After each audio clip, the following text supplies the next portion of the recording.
আমি ভাবি থকাখিনি আসলতে কোনোবা 103 কোনোবা 105 কোনোবা 110 ধাৰাত দোষী সাব্যস্ত হৈছে। তো এতিয়া আসল কথাটো হ'ল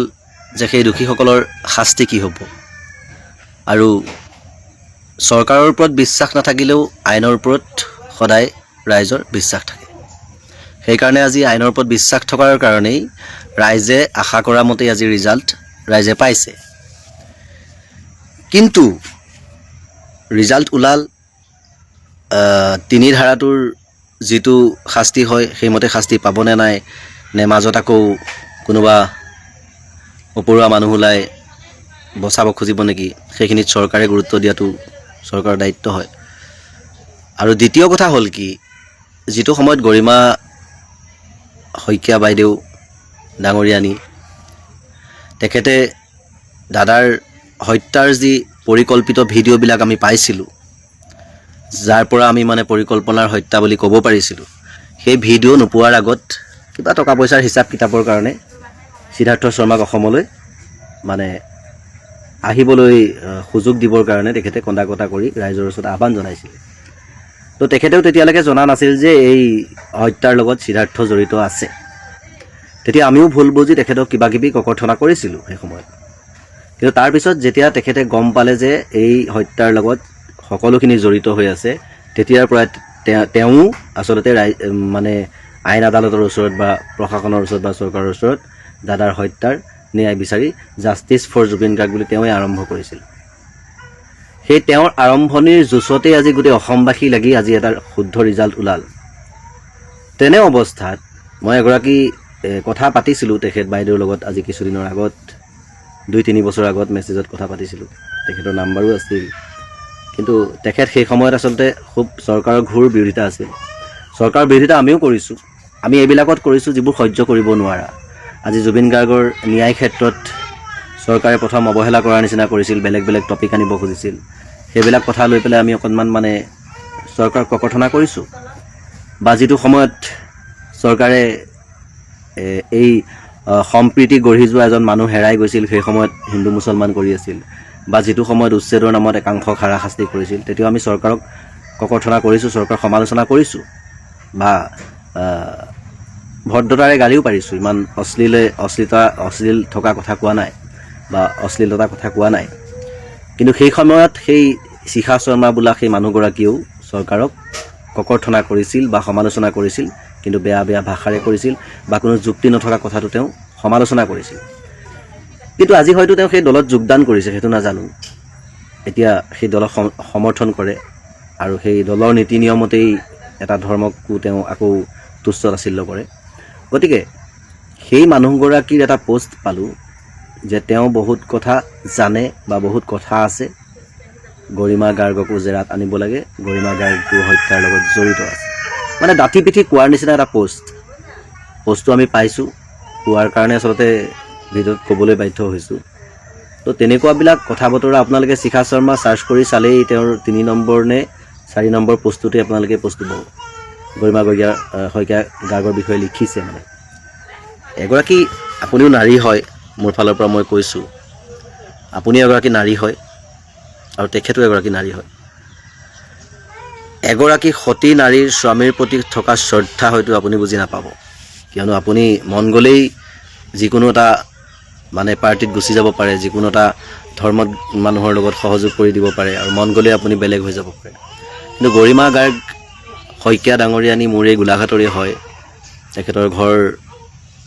য'ত আছে, মই সপ্তাহত এদিন হ'লেও সেইফালে যোৱা হয়, মোৰ তাতেই বাইদেউৰ ঘৰ, বৰ্তাৰ ছোৱালী। তো এটা ভাল পৰিৱেশৰ এগৰাকী ছোৱালী আছিল আৰু এজন ভাল আচলতে মানুহৰ পত্নী হৈছিল তেওঁ। গতিকে তেওঁ আপোনাৰ দৰে নহয়। এটা সময়ত তেওঁ নজনাকৈ আচলতে আৱেগিক হৈ দাদাৰ মৃত্যুৰ পিছত সিদ্ধাৰ্থ শৰ্মাৰ কথা চিঞৰিছিল কাৰণে এটা সময়ত মানুহে ভুল বুজিছিল সেইটোত। কিন্তু আজি তাৰ সম্পূৰ্ণ বিপৰীত, তেখেতৰ জোৰতেই আজি এই জাষ্টিছটো অনা হ'ল অসমবাসী ৰাইজ আৰু তেখেতৰ জোৰত। তেখেতৰ জোৰ নথকা হ'লে অসমবাসী ৰাইজৰ জোৰ কমি গ'লহেঁতেন। গতিকে তেনেস্থলত এতিয়া নতুনকৈ তেখেতক সমালোচনা কৰিবলৈ বা তেখেতক কিবা মানে চাৰ্চ কৰিবলৈ প্ৰশাসনক বা আইনক এই কথা ক'বলৈ আপুনি মানে ক'ত অধিকাৰ পালে কথাটো? আপুনি লিখিছে কোনোবাই মোক গালি পাৰিব, কোনোবাই মোক সমালোচনা কৰিব। গালি সমালোচনা নহয়, ইয়াৰ বিচাৰ হ'ব লাগে। এগৰাকী নিৰ্দোষী মানুহক প্ৰমাণ কৰক, যদি তেওঁ দোষী হয় শাস্তি পোৱাটো অসমবাসী ৰাইজে বিচাৰিব। আৰু যদি এগৰাকী নিৰ্দোষী মানুহক আপুনি বিনা কাৰণত অভন্তৰত কোনেও তেওঁৰ কথা নোকোৱাৰ আগত ঘপংকৈ আপুনি তেওঁৰ কথা এটা পষ্টত লিখি পঠিয়াইছে, আৰু আপোনাৰ ফ্ৰেণ্ডো বহুত আছে, বহুত ভিউ হৈ যায়, বহুতে সেই বস্তুটো পাইছে, তো বহুতৰ মনততো আমাৰ অসমীয়া মানুহবিলাক এনেকুৱা, কিবা এটা কোনোবাই কৈ দিলে তাক বিবেচনা বিশেষ নকৰে, সেইটোকে সঁচা বুলি ভাবি লয়। কাৰণ এটা সময়ত জাষ্টিচ বিচাৰি থকা মানুহখিনিয়ে ঘপককৈ চেঞ্জ হৈ গুচি গ'ল, গতিকে বেলেগ এটা টপিক পাই গ'ল, সেইটো মূৰত সোমাই গ'ল। গতিকে আমাৰ মানুহবোৰ তেনেকুৱা। গতিকে তেনেকুৱা যিকোনো কথা বতৰা এটা কোৱাৰ আগত চিন্তা কৰি ক'ব যে কাৰ আগত কৈছোঁ, ক'ত কৈছোঁ। একাংশ মানুহটোতো সঁচা বুলি ভাবি ল'ব, 100% ভাবিব মানে। গতিকে সেইখিনি আপোনালোকে নিজেও জানে যে অসমৰ একাংশ মানুহ কেনেকুৱা। একাংশই কিবা এটা বিচাৰি থাকে মানে,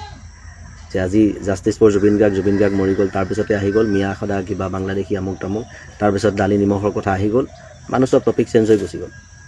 সেইটোকে মানে ৰিয়েল বুলি ভাবি ল'লে। আৰু জুবিন গাৰ্গৰ ন্যায়টো পিছৰ কথা। আজি আমি দালি চেনি পাইছোঁ, আৰু আমাক বাংলাদেশী খেদিব লাগে, জুবিন দা থকাৰ কাৰণে চাগে খেদিব নোৱাৰিছিলে কিবা, এনেকুৱাবিলাক ফিল্ম মানুহৰ মাইণ্ডত আহি গ'ল একাংশৰ। আহি যোৱাৰ কাৰণে সেই জাষ্টিছটোৰ জেগাত কোনোবাই জাষ্টিছ লিখি পেলাই যদি কিবা এটা পষ্ট কৰে, তাত বেয়াকৈহে কমেণ্ট এটা মাৰি থৈ গুচি যায়। গতিকে পষ্টটো কি কৈছোঁ সেইটো চোৱাৰ আগত ওপৰত কি বুলি লিখা আছে, কাৰ স্বাৰ্থত কৈ আছোঁ, সেই বস্তুটো চাব লাগিব। যদি সেই মানুহজনক কোনোবা ভাল পোৱা মানুহ হয়, সেই ভাল পোৱা মানুহজনে সেই পষ্টটোত কেতিয়াও বেয়া কমেণ্ট মাৰিব নোৱাৰে। কিবা এটা ভুলকৈ কৈ গ'লেও তেওঁক শুধৰাই থৈ যাব সেই ওপৰত লিখা জাষ্টিছ ফৰ জুবিন গাৰ্গটোক সন্মান ৰাখি। গতিকে একাংশ মানুহ চিনি পাওঁ আচলতে মই। একাংশ মানে মই আকৌ হিন্দু মানুহ বুলি ক'বলৈ যোৱা নাই, সেইটো সকলোৱে আকৌ কোনোবাই একাংশ বুলি ক'লে সেইটো কথা মই মানে ভুল ভাবিবলৈ দিয়া নাই। মই একাংশ বুলি ক'বলৈ গৈছোঁ সেইসকল যিসকল মানে পাৰ পালে ইপাৰ পাৰ পালে সিপাৰ, সেইসকলৰ কথাই কৈ আছোঁ। মই অসমীয়া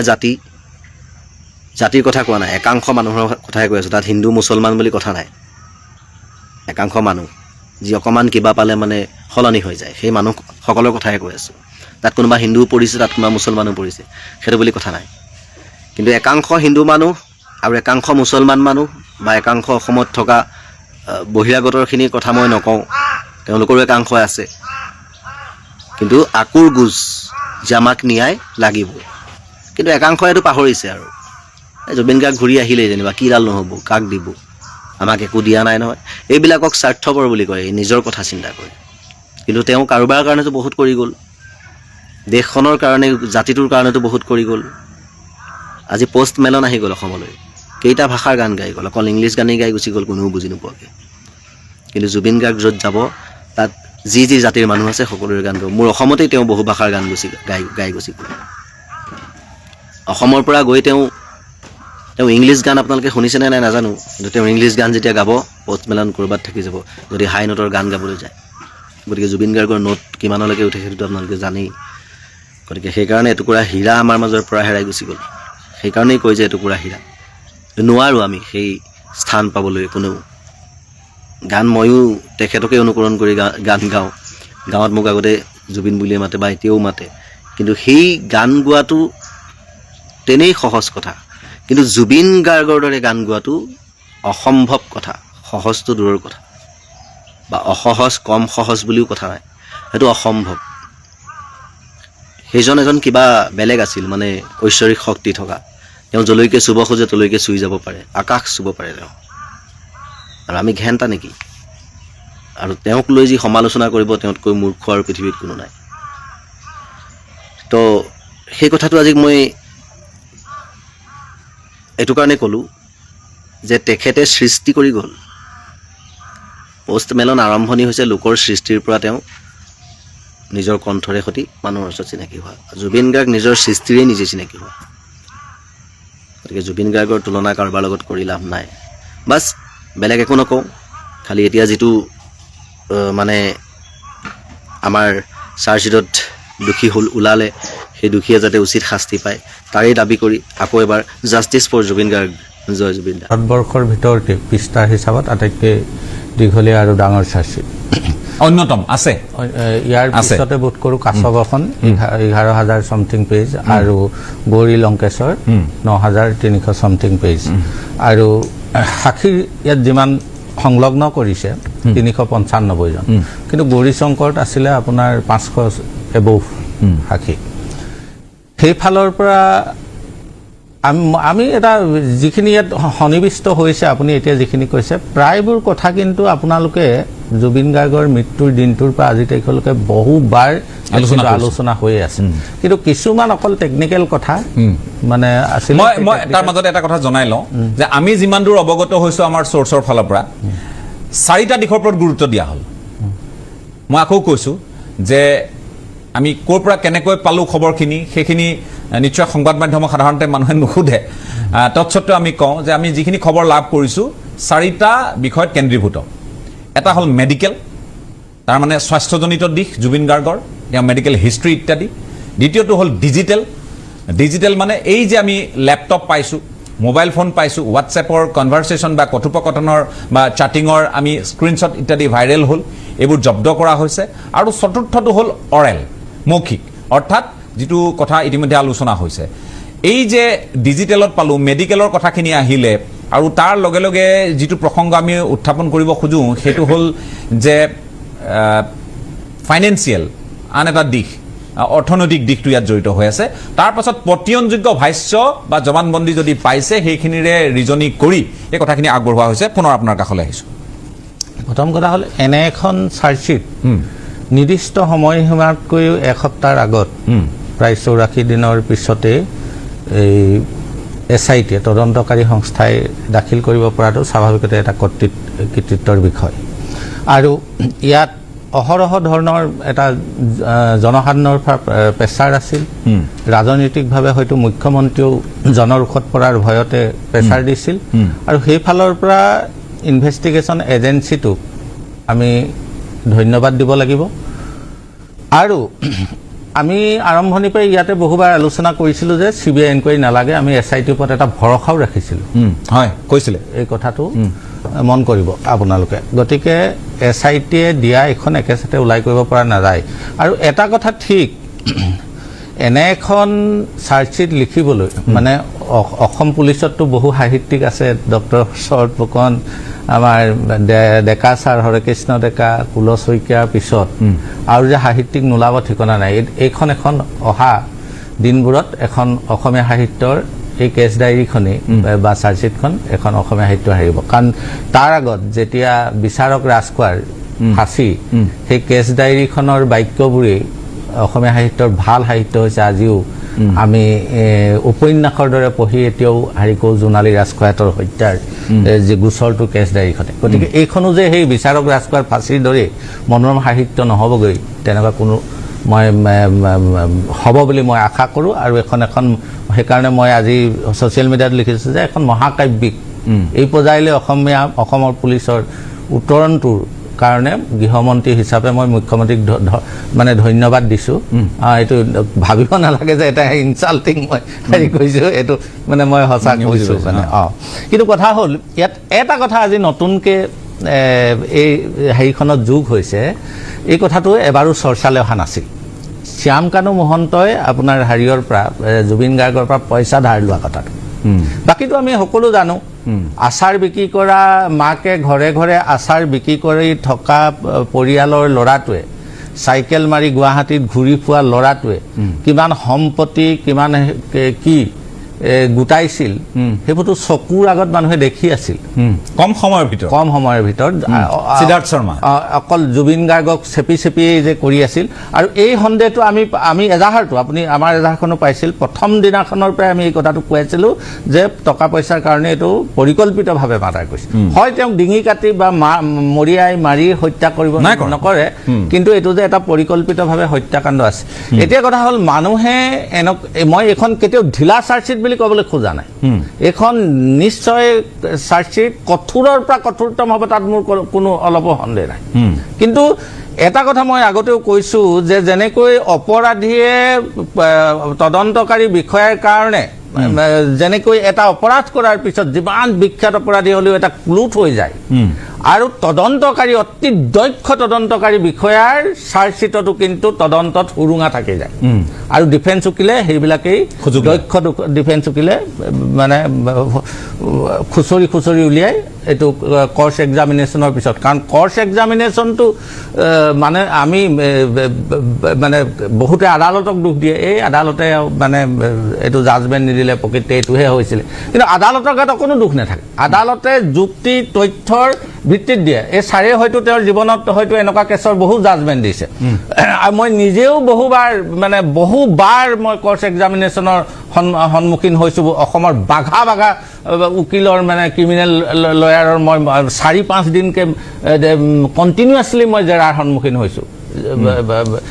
একে ভট্টাচাৰ্যহঁতৰ দৰে ছাৰে মোক জেৰা কৰিছে গতিকে এই জেৰাটো যেতিয়া কোৰ্চ এক্সামিনেশ্যন কৰি থাকে ডিফেন্স উকিলে সেইটো বৰ মানে সেইটো এটা কঠিন মুহূৰ্ত সেই মুহূৰ্তটো সাক্ষীসকলে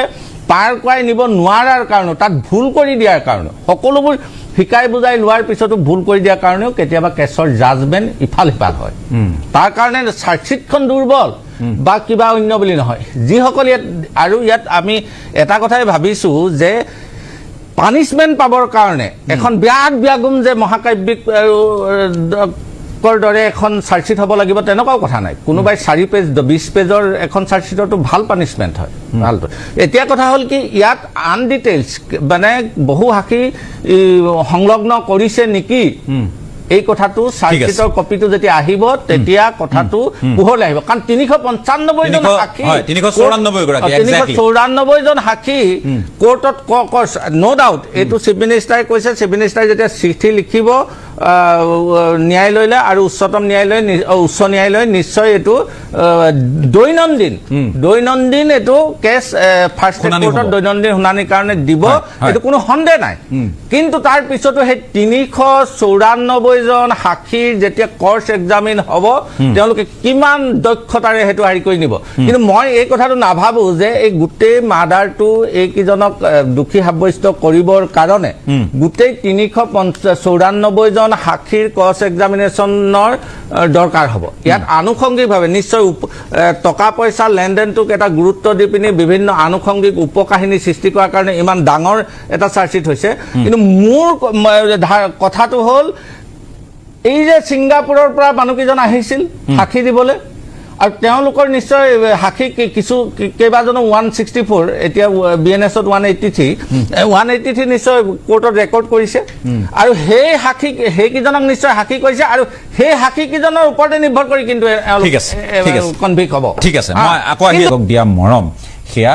তেওঁলোকে সকলোৱে প্ৰত্যক্ষ কৰি অভিভূত হৈছে গতিকে ধেমালি কথা কোৱা নাই কিন্তু হয় সেইটোৱে আৰু আমি ইমান সকলো দায়িত্বশীল হৈ উঠিছোঁ এই সময়খিনিত সেই কথাটো চাব লাগিব এতিয়া চাবলৈ গ'লে আমি সাধাৰণতে কি দেখোঁ যে এগৰাকী ব্যক্তি যদিহে আপোন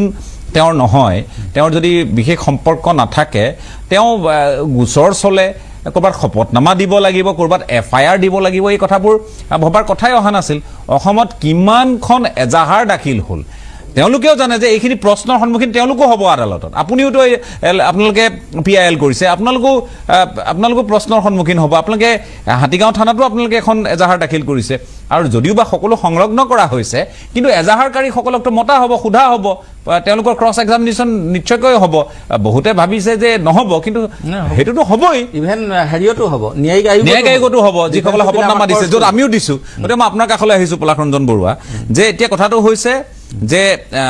এই কথাখিনিতে শেষ নহয় এই কথাবোৰৰ পাছতো আইনী এখন দীঘলীয়া যুঁজ হ'ব যদিও বা ফাষ্ট ট্ৰেকৰ প্ৰসংগবোৰ চৰ্চা হৈছে ফাষ্ট ট্ৰেকত হ'লে কথাখিনি কি পৰ্যায়লৈ যাব আমি ইতিমধ্যে পাতিছোঁ মই আপোনাৰ কাষলৈ আহিছোঁ দৰকাৰী কথাটো হৈছে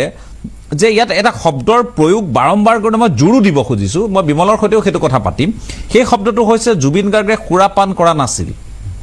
মানে মন কৰিব জুবিন গাৰ্গক সুৰাপান কৰোৱা হৈছিল এই কৰোৱা আৰু কৰাৰ মাজত এটা পাৰ্থক্য আছে গতিকে কৰোৱাটো প্ৰতিষ্ঠা কৰিবলৈ কিমান দূৰ আইনগতভাৱে সক্ষম আমি হ'ম বিশেষকৈ আমি যদি যিসকলে গোচৰটোক লৈ আগবাঢ়িব জুবিন গাৰ্গৰ পৰিয়ালৰ ন্যায় দিয়াৰ পক্ষত মই SIT হওক বা আমি চৰকাৰী পক্ষই হওক গতিকে সেই কথাখিনি কেনেধৰণে আগবাঢ়িব সেইটো বৰ দৰকাৰী কথা হৈ পৰিছে তেনেকুৱা ঘটনা আমাৰ ইয়াতো যে নঘটে তেনেকুৱা কথা নহয় আমি ডেকা কালত যেতিয়া খুব মদ খাইছিলোঁ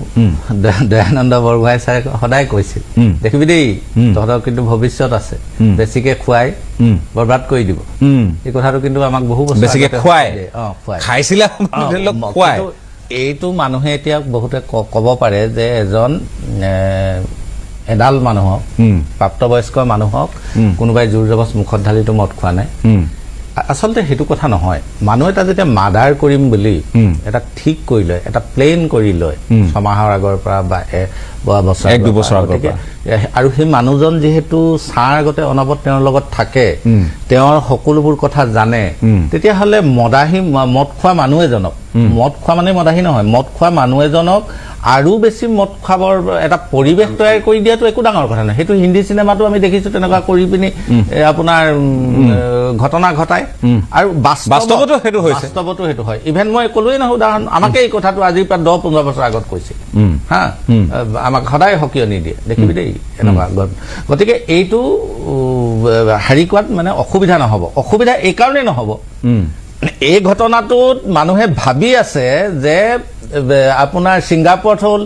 অসমত তদন্ত কৰিছে এইটো BNSৰ 23 চনত যেতিয়া BNS আনিলে এইটো যেহেতু চিষ্টেম আছে বিদেশত হ'লেও ঘটনা কৰিলেও আমাৰ যদি ভাৰতীয় নাগৰিক হয় ইয়াত বিচাৰ হ'ব সেইফালে চব সকলো ঠিক আছে কিন্তু এই কথাটো হৈছে এই যে আৰু যে 11-12জন মানুহ আছিলে তাত যে আৰু ছিংগাপুৰত যে 400-500 মানুহ গৈছিল তাৰো বোধ কৰোঁ 100-150 মানুহৰ সাক্ষী লৈছে সেই মানুহবোৰে নিশ্চয় কৈছে যে এইটো সেইদিনা ৰাতি এই ঘটনাটো ঘটিছিল কথাটো গম পাইনে সেই মানুহখিনিয়ে সাক্ষী হ'ব গতিকে এইটো প্ৰতিষ্ঠা কৰাত মানে চৰকাৰী পক্ষৰ উকিলে সাংঘাতিক কিবা কষ্ট হ'ব বুলি মই নাভাবোঁ আৰু এইটো প্ৰতিষ্ঠা হ'লে বহু কথা প্ৰতিষ্ঠা হৈ যাব প্ৰথম কথা হ'ল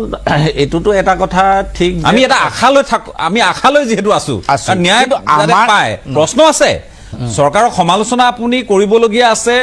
আৰক্ষীক SITক আপুনি সমালোচনা সময় সাপেক্ষে বহুতেই কৰিছে কিন্তু অন্তত চাৰ্জশ্বিটখন দাখিল হৈছে আমি এই আশা কৰাটো অসমবাসীয়ে ভুল হ'ব নেকি যে একো নহ'ব কিবা এটা হওক কিবা এটা হওক বুলি আশা কৰাটো মানুহৰ ভুল হ'ব নেকি মই কিন্তু নাভাবোঁ মই আচলতে ক'বলৈ গ'লে ছাৰে অফ দ্য ৰেকৰ্ডত আপুনি কৈছে যে মই উকিল নহ'লেও বা ওকালতি নকৰিলেও মোৰ অভিজ্ঞতা বা কৈছোঁ মই বহু সেই দিশত অভিজ্ঞ হা মানে আমি কৰিলে বহুত কথা মই কাগজ চাই আমি ক'ম যে এইটো কেছ জিকিব নে হাৰিব চাৰ্জশ্বিট চাই আমি ক'ব পৰা মানুহ হা আৰু তেনেকৈ যোৱা 10 বছৰত মোৰ ওচৰলৈ হয়তো 500 মানুহ আহিছে আৰু মই সেইসকলক নাম ধৰি ক'ব পাৰোঁ যে এইটো কেছ এইটো আৰু আমুক উকিলৰ ওচৰত যা এইবিলাক আমি কথা ক'ব পাৰোঁ আমাৰ এটা হেৰি আছে মই নিজেও বহু কোৰ্টত সেইবিলাক ফেচ কৰি থাকোঁ বহুত ডাঙৰ ডাঙৰ হাই প্ৰফাইল কেছত মই সাক্ষী হৈছোঁ ED কেছত CBI কেছত আপোনাৰ হেৰি কেছত মই গতিকে মোৰ অভিজ্ঞতা মই বিনিময় কৰিছোঁ তেওঁলোকৰ যে এইটো মানে মই নহ'ব বুলি কিন্তু ভবা নাই কিবা এটা হ'ব মই ভাবোঁ এখন কঠোৰ কিন্তু আমাৰ ক'বলগীয়া কিন্তু আছে কিন্তু প্ৰথম কথা হ'ল এইটো এটা গভৰ্ণমেণ্ট স্পন্সৰ প্ৰগ্ৰেম আছিল গতিকে ইয়াত নেগলিজেন্স অকল এটা মানুহৰ এগেইনষ্টত সন্দীপ গাৰ্গৰ এগেইনষ্টত লগাইছে সন্দীপন গাৰ্গক 238 BNS ছেকশ্যনলৈ কিয় নানিল সন্দীপন গাৰ্গেও কিন্তু তাৰ পৰা ঘূৰি অহালৈকে ইয়াত 10-12 দিনলৈকে একো কোৱা নাছিল তেওঁ তথ্য লুকুৱাবলৈ চেষ্টা কৰিছিল গতিকে সন্দীপন গাৰ্গ পুলিচ অফিচাৰ হ'ল কাৰণেই 238 অকল অমিত প্ৰভাক লগাব সন্দীপন গাৰ্গক নলগাব এইটো হ'ব নোৱাৰে এইটো এটা মোৰ মানে এইটো মোৰ হাৰিয়ত দৃষ্টিত আহিছে এইটো চাৰ্জশ্বিটত এইটো ভুল কৰিছে গতিকে সেইখিনি যেহেতু এতিয়াও ৰেক্টিফাই কৰিবলৈ ছাৰেটো কৈ গৈছে এইটো ছেকশ্যনত গতিকে এতিয়াও সময় উকলি যোৱা নাই এখন ফিক্স এণ্ড ফাইনেল নহয় এতিয়াও ইয়াত যোগ কৰিব পৰা বহুত স্কোপ আছে আৰু আমি এজাহাৰকাৰী হিচাপেও আমি তাত যদিও এতিয়ালৈকে আমাৰ ষ্টেটমেণ্ট ৰেকৰ্ড নকৰিলে আমি আদালতত গৈ 60খন এজাহাৰ দিয়া মানুহৰ মোষ্ট প্ৰবেবলি মই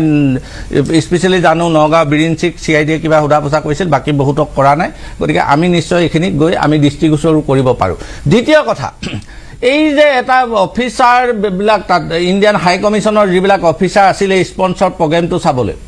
আমি এতিয়া ৰাজনৈতিক নেতাসকলে ৰাজনৈতিক খেলত বোকা ছটিয়াক CMকো লুটিয়াব পাৰে পবিত্ৰ মাঘেৰিটাক লুটিয়াব পাৰে বা আমিও ক'ব পাৰোঁ সেইটো এটা বেলেগ কথা কাৰণ পলিটিচিয়ানে কেতিয়াও লিখিত ৰূপতটো হেৰি নিদিয়ে, গতিকে সিহঁতি কেতিয়াও প্ৰমাণ নহয়গে। কিন্তু এই যে হাই কমিশ্যনত থকা, তাত থকা কোনোবা অফিচাৰৰ যে নেগলিজেঞ্চ আছে, এইটো কিন্তু নিঘাত সত্য। আৰু সেই চাইডটো কিন্তু এই চাৰ্জশ্বিটখনত চৰকাৰে ডাৰ্ক হেৰিয়ত ৰাখিব বিচাৰিছে। অকল এই যিকেইজন এৰেষ্ট হৈছে এইকেইজনকে অতি কঠোৰ চিষ্টেম কৰি শাস্তি দিবলৈ চেষ্টা কৰিছে, সেইটো কিন্তু দিশ এৰাই। ঠিক আছে, হয় আপুনি কৈছে এইটো হয়, আমি মন কৰিছো। আৰু লগতে মই জনাওঁ আমাৰ দৰ্শকসকলক, বিমলো আছে, মই এই কথাখিনি লগতে জনাব খুজিছো, সংযোগ কৰিব খুজিছো। ইয়াত কিন্তু ইয়টত থকা বাকীসকলক আই উইটনেছ বুলি কোৱা হৈছে বুলি আমি গম পাইছো। অহা 17 তাৰিখে যিহেতু হাইকোৰ্টেও এইটো বিচাৰিছিলে পিএলৰ 4খন পিএলৰ এগেইনষ্ট, গতিকে এইটো হাইকোৰ্টতো চৰ্চা হ'ব। ঠিক আছে, হাইকোৰ্টতো চৰ্চা। असम की मिट्टी आपकी गूंज अभी जगी है, सिंगापुर की लहरों में सितारा हमने खोया है, कुत्तों ने खा गए आपकी मेहनत का ताज, किला हरामी लोगों ने छीन ली हमसे आपकी आवाज, हर वीडियो और तस्वीर में आपकी लाचारी है, अब सच को दबाना किसी के बस की बात नहीं है। डॉक्टर ने कहा कमजोर है, पानी और आग से संभालो इसे, पर लहरों में बिना जैकेट क्यों छोड़ा उसे, हर गीत हर हंसी हर सपना चुराया गया हमसे, फिर भी यादों में आप हमेशा जिंदा रहेंगे। सोशल मीडिया पर सच उभर आया, वीडियो क्लिप्स ने राज दिखाया, किसके हाथों में छुपा है ये काला राज, हर दिल में गूंजती है आपकी पुकार। असम से सिंगापुर तक आपकी कहानी सुनाएंगे हम, कुत्ते केला हरामी अब क्यों फरार है सब, उन कुत्तों को जनता के हवाले कर दो, जनता करेगी उनका इंसाफ।